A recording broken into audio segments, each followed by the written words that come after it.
আচ্ছা ঠাকুর, সাধু কাকে বলে? সাধু সাধু হলো গিয়ে সে যে কিনা নিজের মন প্রাণ আত্মারে সব কিছুরে ভগবানের পাদ ও পদ্মের সমর্পণ করে নতজানু হয়েছে। সাধু হলো গিয়ে সে যে সব সময় ভগবানের কথা কয়, ভগবানের নাম গান করে। সাধু হলো গিয়ে সে যে সর্বভূতে ভগবান আছে জেনে জীবের সেবা দেয়, সে হলো গিয়ে সাধু। আর গুরু? ঘটক, ঘটক। ঘটক? ঘটক মানে?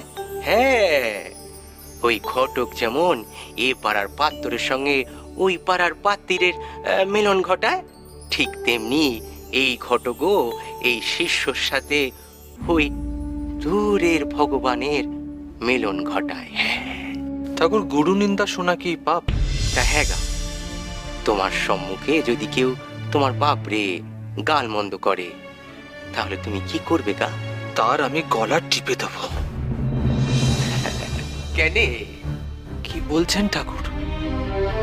আমার বাবা আমায় পৃথিবীতে এনেছেন, আমার জন্ম দিয়েছেন, আর আমি জন্ম পেয়েছি বলে এ জগতের আকাশ বাতাস রূপ রস গন্ধ সব অনুভব করতে পারছি।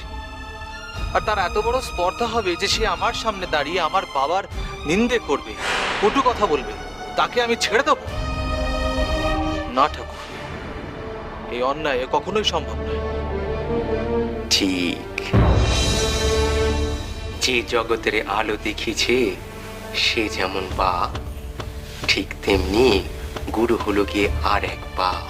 হ্যাঁ, গুরু তার শিষ্যের মন দিয়ে সমস্ত কালিমা মুছিয়ে আলো দেখায়, সত্যকারের আলো, সঠিক পথ চিনে নেবার আলো।